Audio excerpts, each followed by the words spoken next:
Hello guys! In this video we will discuss how to do business in Italy, incorporating an Italian S.R.L, which corresponds to the limited liability company. To help me to do that, I've invited Enzo Piccolo Manganelli, who kindly joined the channel to discuss the subject. As many of you know, I'm not a certified accountant. So, in order to discuss and dig over certain legal topics, I need the help of a professional who has been in the field since years. Enzo is not just an international tax advisor, but it's also a former tax agency inspector in Italy. So who better than him could give us advice on Italian fiscal subjects, supporting ESENtaxa channel as well on that. So I would like to ask Enzo if he can give us a sort of overview on how to do business in Italy. So in Italy we have three main legal forms to do business. I've explained these three forms here. So let's talk about the first form, sole trader or self-employed, that is called in Italy partita IVA. The second form is partnership, that is called in Italy società di persone. And the last form is corporation, that is called in Italy società di capitali. So let's start from partita IVA. Partita IVA can be split in two more forms. We have regime forfettario or forfait regime and the partita IVA regime ordinario, ordinary regime, or just normal partita IVA. So let's talk about regime forfettario. Regime forfettario is a special tax regime. In this regime we have the following main features. First of all, we have tax on turnover. So we have a tax not on net profits but on general sales. So we have to understand that it's not possible to use allowable expenses. So it's not possible to have allowable expenses in our business. The second feature is that we have a flat tax of 5% if taxpayer never carried out business before in Italy. Otherwise, we have a flat tax of 15%. Other important thing is that in regime forfettario we don't have VAT, so it's not possible to apply VAT on sales, on the invoices. Other important thing about regime forfettario is that we don't have accounting books, so we don't have books, we just have to issue an invoice to our clients. Other important things of the special tax regime called regime forfettario is that we have a social security reduction of 35%. But we should consider that we have a limit in regime forfettario.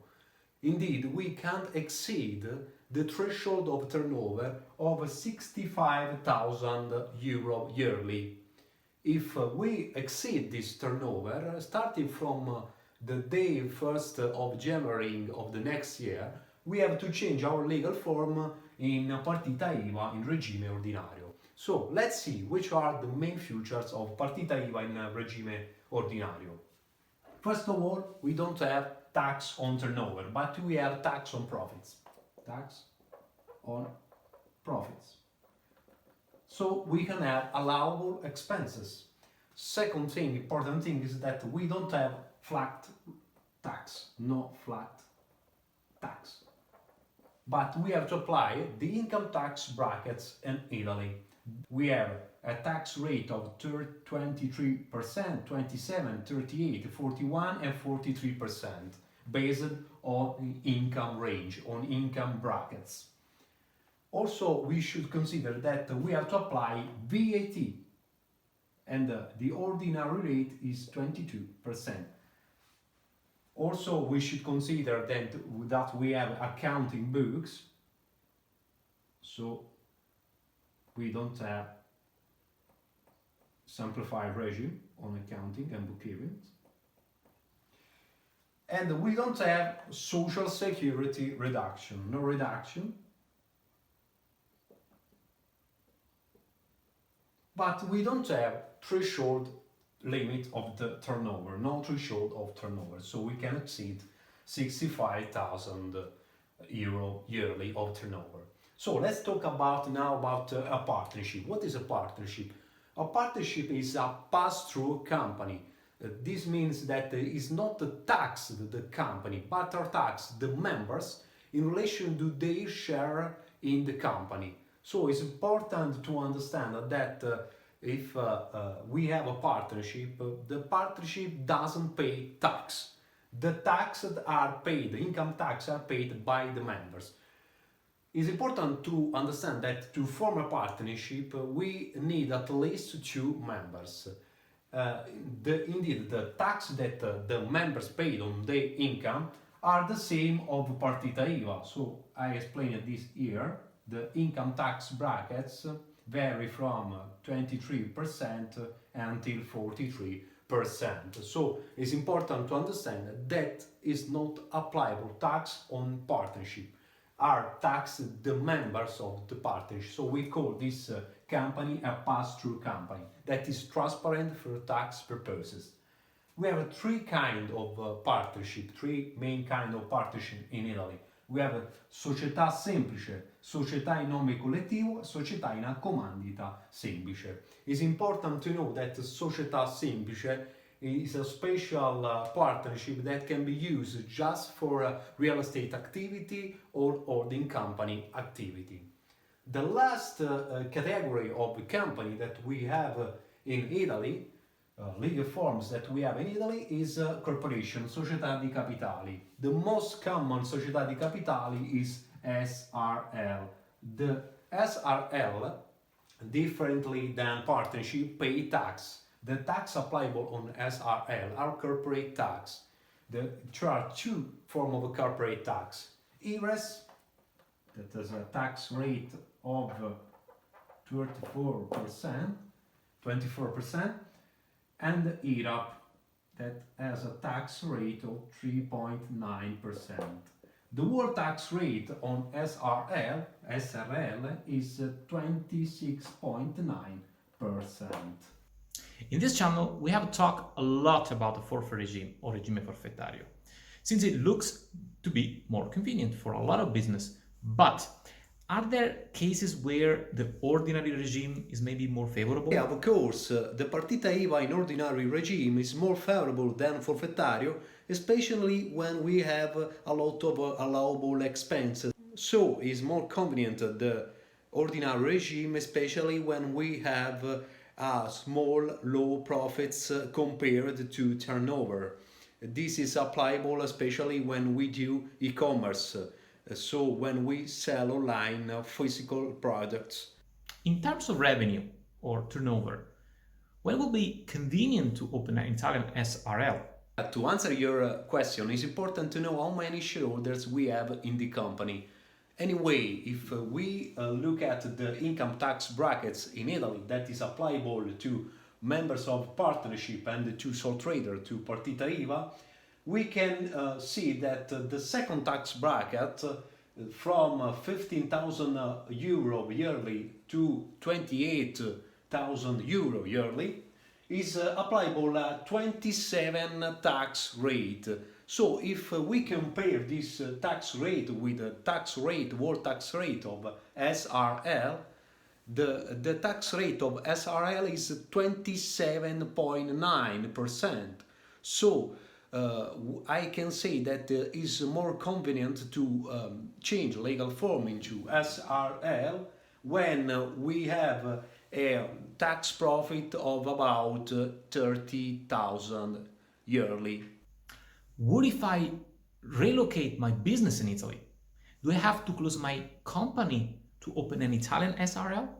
Or may I operate with the foreign company? Let me say that is now the right time to relocate your foreign business in Italy, opening a partita IVA to apply for the special tax regime, Impatriate Regime, that provides special tax benefits for new residents. Instead, if you don't want to relocate your foreign business in Italy, carrying out your foreign business from Italy, you should avoid to establish a place of effective management in Italy. If you establish your place of effective management in Italy, you risk that your company may be taxed also in Italy. But I can consider that this could be tricky for the sole director or sole shareholder of a foreign company. So the best thing to do is to start a business in Italy with a partita IVA, opening a partita IVA, or to incorporate an S.R.L. Could we exploit the Impatriate regime somehow with an S.R.L? I have heard that administrator could use maybe the Impatriate regime in his own payroll.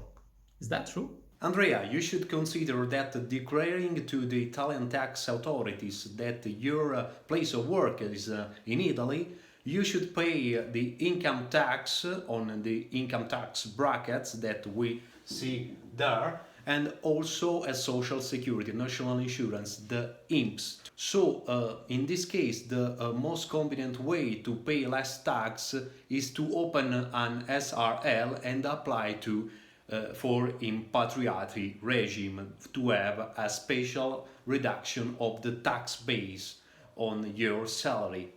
Big portion of the viewers in this channel are interested in real estate investments.